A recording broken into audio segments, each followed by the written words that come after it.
Hi, this is Sue from the Mountain Canary Company. Ed would like to share a mule tale with you about Miss Kitty when he took her over the divide. This is our mule, Miss Kitty. Go ahead, Ed. Hi folks, and I got a phone call today from a friend who complained from another friend who complained from another friend. Ed hasn't said anything about New Year's Day. Well, I guess I gotta say Happy New Year's, folks. And Christmas, if I missed y'all. So, I was flipping through some photographs. I got a gaggle of them. Looking for material to do some of the backdrops for our YouTubes, and I came across some pictures that reminded me of about a trip over First Divide. It was very interesting. It was a one-day run. It was really a really interesting one day. It was a long day. We traveled about, must have gone about 16 miles or so. And we got out of the trailhead early. I was had two animals packing, Moby, my old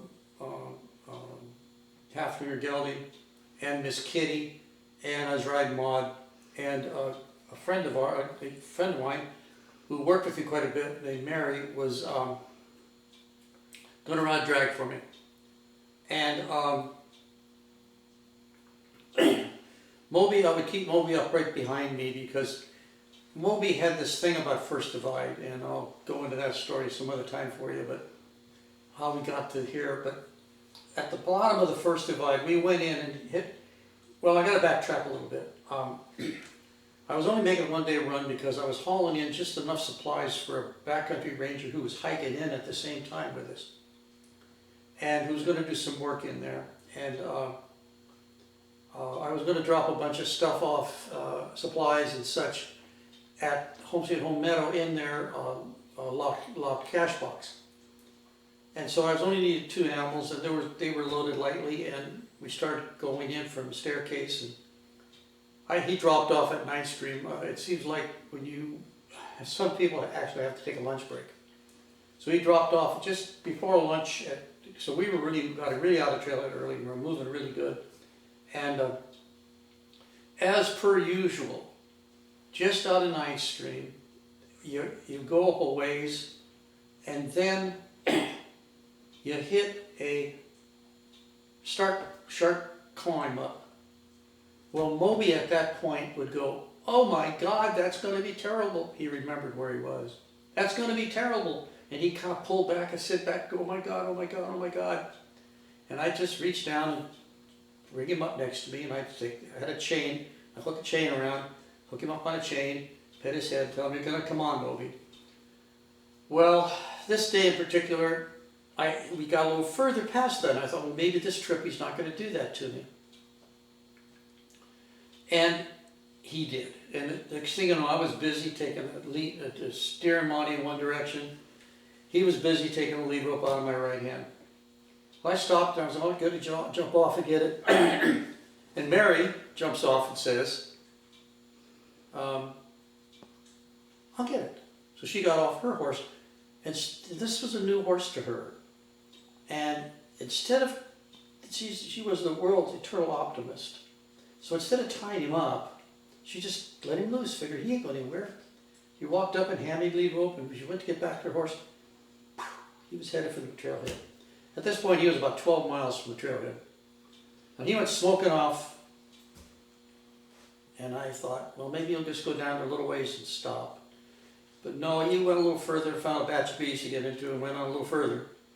And I waited and waited and waited and thought, well, I've just got to go over the divide, and that's only a few miles, so I better get going, and if she's going to catch up, she'll catch up. So I took off, and the gang, we crawled up the divide. It's beautiful up there. Crawled over the summit. We're coming down on the other side, where you can see that whole big Home Sweet Home meadow underneath you. We're crawling down it's a rock face. It's all broke rock, but it's got mountain willows and stuff all grown through. There's switchback trail down through it. It's not something, it's not groomed by any way, shape, or form, but it's a really good trail. So as we got down, and we were partway down there, just before you leave the trail and go into the meadow, which I had to go maybe a quarter mile into the meadow before I got to the cache box. There had been at one time an avalanche came through there, and it cut a chute. And when it cut a chute through, then a little spring had sprung up in it, as they do up there a lot of times because of the snowpack above them. And it had cut a groove in there. Well, in this groove, 5 out of 6 years, it would be full of snow and ice. Sometimes it wasn't very much, sometimes it was a lot. Well, this year when I got to it, it was quite a bit. It was probably, I guess, maybe 150 feet or so across. But it was in a way that I couldn't get over the top, and to go down around the bottom was going to be a real chore, because it had taken a bunch of stuff had been pushed down with it to the bottom. So I got over there and tried to go out on it, and no, it wasn't safe to go out on that icy stuff. And so I brought the string down, and I took and started leading them down around the bottom. So I let them down around the bottom of the broken stuff and up. And what happens a lot of times is one side of a snowpack of this type of stuff, or an ice pack, a stream will start cutting, and it'll cut a groove in it. And it'll start really small on top, and next thing you know, as time goes on, as summer goes on, this was like July, middle of July, it'll start widening out and getting deeper and deeper. Next thing you know, you got a wall up here and a little stream in the bottom. And so that's where I started to lead them up to, and lead them up into that. Well, Monty was behind me, and she'll do whatever I pretty much asked her. She said fine, but now, as with me, if you've got a pack string of a bunch of animals, you can kind of control maybe one animal, but the rest of them you have to kind of hope they follow. Well, Bobby said, oh no, not that. I'm not going down there. And he climbs up on the ice and snow. Well, here he is, I'm here, and here he is above me, and I know exactly what he's going to do. He gets far enough up there to be opposite the trail, he's going to jump on the trail. And that means he's going to jump either right over the top of me or right in front of me. So I hustle Monty up, and we run up there and get up the head of that, and sure enough, off he jumps. Those darn halflingers are like goats.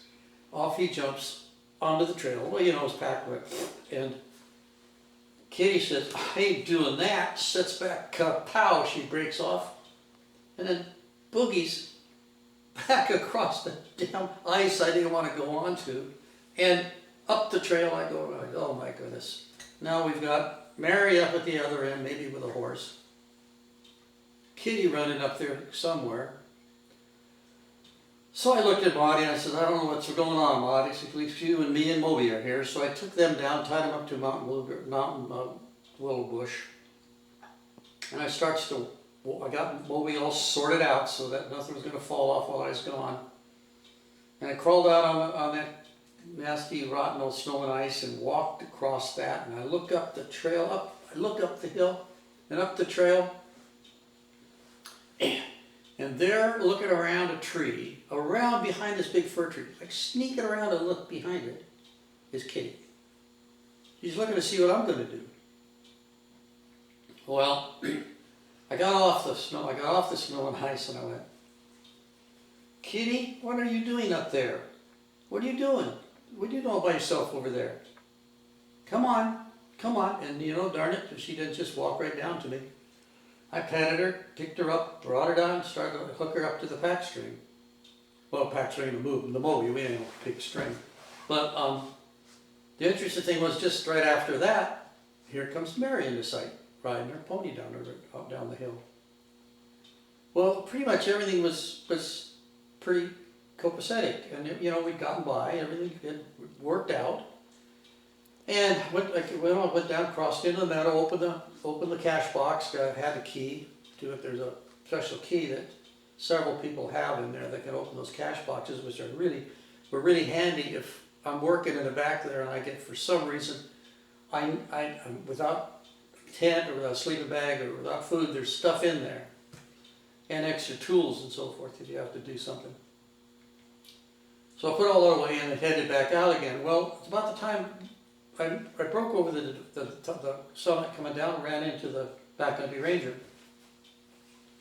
And because Mary said he caught her horse. And I said, he caught your horse? Because that horse was smoking when he left us. He says, yeah. He was in the outhouse, which was only like 10 feet off the trail. She said he was in the outhouse. He heard the horse coming. He jumps up and goes out and catches the horse. Now, mind you, folks got to see this. Sue's got a terrible, funny look on her face because get what I'm going to say next. Mind you, I had several questions to ask him about different aspects of life and how he managed to do what he had to do and still catch the horse. So you could add the rest of that to your imagination. But one of the points I really want to bring up here is, I tell you these mule tales sometimes. They're about stuff that's happened to me very interesting. Or that were kind of eventful. But I don't want you to get any idea that packing is necessarily eventful. Because they represent just a small amount of the time of things I've been able to do back there with the girls. Most of the times I come home and Sue says, how was your trip? And I said, uneventful. And really it's basically you get dirty, you work hard, and they're uneventful. You don't want drama. Drama in the backcountry is dangerous. Don't look for drama. I never have lived in what's these television programs. I can't remember off my head what they're called right now, but no, I don't want drama. So I don't want you to be afraid of the fact that I'm telling you this stuff, and I'm not telling you to make it sound like I'm some great white hunter, so to speak. But in fact, I'm just trying to tell you there because they're kind of cute stories, interesting things happen. You will realize that will be some eventful items happen. But you got to remember, I'm talking about a very tiny amount of even being able to tell the tale. Because the rest of those multiples, and I mean multiple trips, were uneventful, almost boring. The only thing I'd come get out of it is after I'd leave here, I'd get up, leave here in the morning, and if it was a one-day run, I'd come back 12, 14 hours later, just beat. But it was well worth every minute of it. I was up there doing something that hasn't been done for years by many, many people. That was done, probably the reason for animals being domesticated was part of what I was doing. Once they decided they could do something other than eat them, they used them for draft down, for carrying stuff. So it's a real pleasure for me to be up there working with my mules and being in the environment I'm in. But I don't want you to get any idea that we're anything special here. For me, uneventful is perfect. So I thank you very, very much for coming by and visiting. And as always, please, ride as often as you can, but please, ride as safely as you can. Thank you, folks. You have a wonderful day. See you at the next one. This was number 24. Good day.